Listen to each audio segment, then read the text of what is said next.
সুপ্রিয় দর্শক মণ্ডলী, আমি খন্দকার মাসুদুজ্জামান। প্রত্যেক ঈদেই আমি সাধারণত এইভাবে জাতীয় প্রেস ক্লাবের সামনে এই ১৯ বছর ধরে মানববন্ধন করে আসছি, সংবাদ সম্মেলন করে আসছি আমার পিতা ও ভাই হত্যার বিচারের দাবিতে। পাশাপাশি আমাদের ৩টে ব্যবসা প্রতিষ্ঠান এবং ফলজ কাঠের গাছ, বাড়িঘরদোর, স্বর্ণালংকার, নগদ অর্থ লুটপাট করা হয়েছে। এবং আমার ভাই বিশিষ্ট রাজনীতিবিদ, একজন বড় মাপের ঠিকাদার ছিলেন, খন্দকার রবিউজ্জামান শিপার। ইনি ফেনীতে জয়নাল হাজারে জীবিত থাকা অবস্থায় একটি রাস্তার কাজ পেয়েছিলেন, কাজটি সুসম্পন্ন করেছিলেন।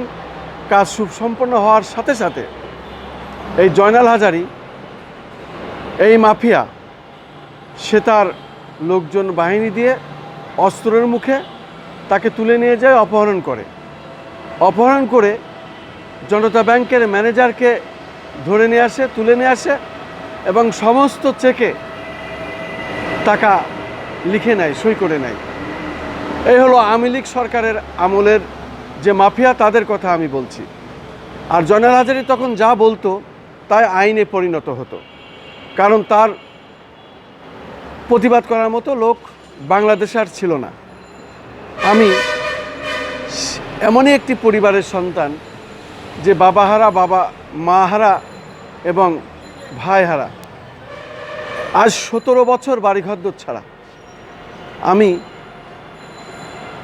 তারই আজকে, যেহেতু অন্তর্বর্তী সরকার এবং অন্তর্বর্তী সরকার এদেশের ছাত্র জনতা এবং আমাদেরই আন্দোলনের ফসল, সে কারণে অন্তর্বর্তী সরকার প্রধান, শান্তিতে নোবেলজয়ী প্রফেসর ডক্টর মোহাম্মদ ইউনূস সাহেবের প্রতি আমার আকুল আবেদন, ন্যায় বিচার পেতে চাই, ন্যায় বিচারটি করে দেন। এবং সারা বাংলাদেশে যারা গুম খুনের শিকার হয়েছে, ক্ষতিগ্রস্ত হয়েছে, লুটপাট হয়েছে, প্রত্যেকেরই আপনি বিচারের আওতায় আনুন। আমি এখানে দেখাই যাচ্ছি আমার ভাই বিশিষ্ট রাজনীতিবিদ খন্দকার রবিউজ্জামান শিপার, আমার আব্বা বীর মুক্তিযোদ্ধা রুকনউদ্দিন জামান। এবং ওই সময় পত্রিকায় যখন প্রকাশ হয়েছিল এই নিউজ, সেই খবরের কাগজের পাতাগুলো আমি এভাবেই দেখিয়ে যাচ্ছি। এই ছিল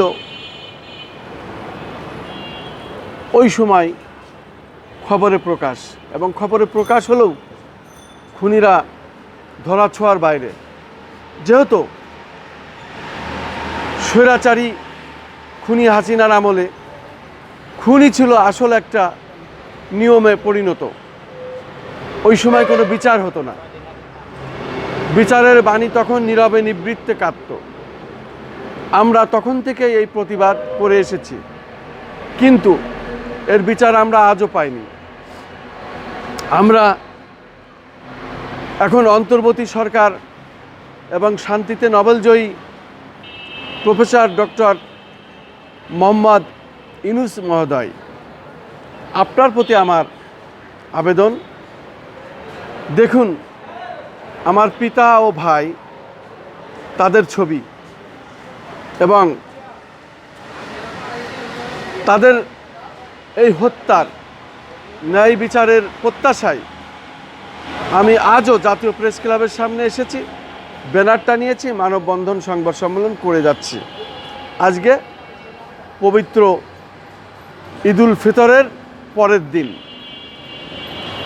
আমি জাতীয় প্রেস ক্লাবের সামনে দাঁড়িয়েছি। পাশাপাশি আমি দেখতে পাচ্ছি জাতীয় প্রেস ক্লাবের সামনে এখন মানুষ খুব একটা নাই। তার কারণ হচ্ছে ঈদের পরের দিন, গাড়ি ঘোড়াও একটু কম চলছে, মানুষও কম। আমি আমার প্রতিবাদ আমি যতটুকুন পারি রাষ্ট্রের কাছে, যথাযথ কর্তৃপক্ষের কাছে আমি জানানোর জন্য এই 19টি বছর ধরে চেষ্টা করছি। আমি চেষ্টা করে যাচ্ছি এভাবেই, যাতে এই ন্যায় বিচারটি আমরা পাই। আমার পিতা ও ভাই হত্যা এবং সেই সাথে আমার পরিবারের যেসব ক্ষতি হয়েছে, লুটপাট হয়েছে, স্বর্ণালঙ্কার, নগদ অর্থ, ফলজ কাঠের গাছ ও 3টি ব্যবসা প্রতিষ্ঠান ভেঙে দিয়েছে। সবই ছিল আওয়ামী লীগ সরকারের নীল নকশা। এবং ওই সময় জেনারেল আজিজ সাহেব যখন ক্ষমতায় ছিলেন, ওই আমলেও আমার ভাইকে ধরা হয়েছিল এবং তখনই মিশন শুরু হয়েছিল সারা বাংলাদেশে যারা স্বচ্ছ রাজনীতি করেন, স্বচ্ছ রাজনীতিবিদ, তার মধ্যে খন্দকার রবিউজ্জামান সিপার আমার ভাই, উনি ছিলেন একজন রাজনীতিবিদ ঝিনাইদহ জেলায়। উনি সাংগঠনিক সম্পাদক ছিলেন বাংলাদেশ জাতীয়তাবাদী দল বিএনপি এবং জিয়াউর রহমানের আমলে উনি বেঁচে থাকাকালীন শহীদ রাষ্ট্রপতি জিয়াউর রহমান যখন প্রথম জাগদল সৃষ্টি করেন, তখন থেকে এই খন্দকার রবিউজ্জামান সিপার জাগদল থেকে বিএনপির রাজনীতি করেন। তার হাত ধরেই আমরা রাজনীতিতে আসি। আমাদের কেন্দ্রীয় নেতা ছিলেন সাবেক মন্ত্রী মেজর জেনারেল মজিদুল হক এবং ওনার হাত ধরেই আমরা বিএনপির রাজনীতিতে আসি। এই আন্দোলন সংগ্রামে সকল সময় আমরা এভাবেই ছিলাম, যে কারণেই আওয়ামী লীগ সরকার আওয়ামীপন্থী সরাসরি শেখ হাসিনার নির্দেশে সারা দেশে গুম খুন হত্যাযজ্ঞ চলে, লুটপাট চলে। সেই পরিবারের মধ্যে আমরা একজন। আমি অন্তর্বর্তী সরকার প্রধানের কাছে আমার দাবি যে মাননীয় প্রধান উপদেষ্টা মহোদয়, আপনি আমাদের দিকে দৃষ্টি দেন এবং সারা বাংলাদেশে যেসব মানুষ ক্ষতিগ্রস্ত হয়েছে তাদের প্রতি আপনি দৃষ্টি রাখুন। কারণ আমরা চাই আপনি ন্যায় বিচার করুন। যেহেতু শান্তিতে নোবেলজয়ী, আপনি শান্তি নোবেলজয়ী মানে বাংলাদেশের জন্য একটা বিশাল গৌরব এবং অহংকার, যা সারা বিশ্বের মানুষ আপনাকে চেনেন, জানেন, স্যালুট করে, সম্মান করে এবং আমরাও আপনাকে স্যালুট করি, সম্মান করি এবং ঈদ মোবারক। আমি আপনার কাছে আমার আরেকটি আবেদন আছে, সেটি হলো আপনার কাছে আমি কয়েকটি চিঠি দিয়েছি এবং আমি রিসিভ করেও রেখেছি। আমি চাই বাংলাদেশে অত্যাধুনিক একটি হাসপাতাল হোক, ক্যান্সার চিকিৎসা থেকে শুরু করে সমস্ত রোগের। যেহেতু আমি মৃত্যুপথের যাত্রী হয়েছিলাম, আমি মুগদা হাসপাতালে ভর্তি হয়েছিলাম, 16 দিন ছিলাম আইসিইউতে, আমার বাঁচার কথা ছিল না। উপর আল্লাহ আমাকে বাঁচিয়েছেন মায়ের দুধের জোর এবং ডাক্তারদের সর্বোচ্চ চেষ্টায় আমি বেঁচেছিলাম, বেঁচে এসেছি, ফিরে এসেছি। আমি দেখেছি তখন ক্যান্সার রোগীদের কি কষ্ট। আমার রুমে আমি দেখেছি, বেডে দেখেছি, আমি যে রুমে থাকতাম সেখানে ক্যান্সার রোগী ছিল, তাদের মৃত্যু কত কঠিন। ডাক্তাররা চেষ্টা করেও শেষ পর্যন্ত তাদের বাঁচাতে পারে নাই। প্রত্যেক দিন 2 জন 3 জন 4 জন এরকম মারা যাচ্ছে, এরকম দেখেছি। তখন থেকে আমি চিন্তা করেছি, আমার মাও ক্যান্সারে আক্রান্ত হয়ে মারা গেছেন এবং যখন বাবা ভাই হত্যা হয়েছে সেই শোকে হয়তো আরও কিছুদিন আমার মা বেঁচে থাকতেন, আল্লাহ তাকে জান্নাত নসিব করুন। আমি তখন থেকেই ভেবেছিলাম যে আমি একটি ক্যান্সার হাসপাতাল করতে চাই, এ দেশের মানুষের জন্য, দেশের কল্যাণে, জাতির কল্যাণে, জনগণের কল্যাণে। আর ক্যান্সার হাসপাতালটা এই কারণেই করতে চাই, কারণ মহিলারা মায়ের জাতি, তাদের বেশিরভাগ দেখা যায় ব্রেস্ট ক্যান্সার এবং জরায়ু ক্যান্সার। সেই সাথে তো পুরুষদের ক্যান্সার আছেই, বিভিন্ন ধরনের ক্যান্সার। প্রত্যেক মানুষের, নারী, শিশু, সব বয়সের মানুষেরই ক্যান্সার হয়। অতএব এই মরণ ব্যাধি থেকে বাঁচতে হলে আমাদের সীমিত খরচে চিকিৎসা করতে হবে এবং আমি মনে মনে এটাই ভেবেছি, এই হাসপাতালটা করতে পারলে এবং আপনার কাছে আর্থিক অনুদান পেলে, এই হাসপাতাল করার অনুমতি পেলে, এটা যদি রাজধানী ঢাকায় করেন, যেহেতু সরকারি অনেক জায়গা আছে, আমাদের প্রতি সদয় হলে আমরা এটা, যদি আপনি আমাদের আর্থিক অনুদান দেন এবং আমাদের সাথে যারা আছেন এই সমাজের, এই দেশের প্রত্যেকে এটা সাপোর্ট করছেন, সহযোগিতা করছেন, এবং তারা এখানে আমাদের পিছনে তারা সাহায্য, সহানুভূতি, বিবেক বুদ্ধি দিচ্ছেন, যেটা ভালো কাজ করতে হবে। তাই আমি বলতে চাই, যখনই এই হাসপাতালটি হবে, এদেশের গরিব দুঃখী মানুষদের ফ্রি চিকিৎসার ব্যবস্থা করা হবে এবং যারা একটু ধনী তাদেরকেও সীমিত পরিসরে আমরা অল্প খরচেই এই আন্তর্জাতিক মাপের চিকিৎসা আমরা এদেশে দিতে চাই। তার কারণ আমরা বাইরের দেশে আর যেতে চাই না।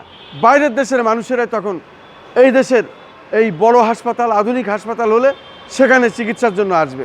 তখন আমাদের দেশের যারা ডাক্তার, যারা বড় বড় এই ধরনের পিএইচডি নিয়ে এসেছেন, তাদের সুনাম তখন বিশ্বব্যাপী ছড়ে পড়বে। তখন বাইরের দেশের মানুষ এখানে চিকিৎসা নিতে আসবে। আমি সে কারণেই অন্তর্বর্তী সরকার প্রধান শান্তিতে নভেলজয়ী প্রধান উপদেষ্টা প্রফেসর ডক্টর ইউনূস মহোদয় সাহেব, আপনার কাছে আমার আকুল আবেদন, এই সবগুলো বিষয়ই আপনি দেখবেন।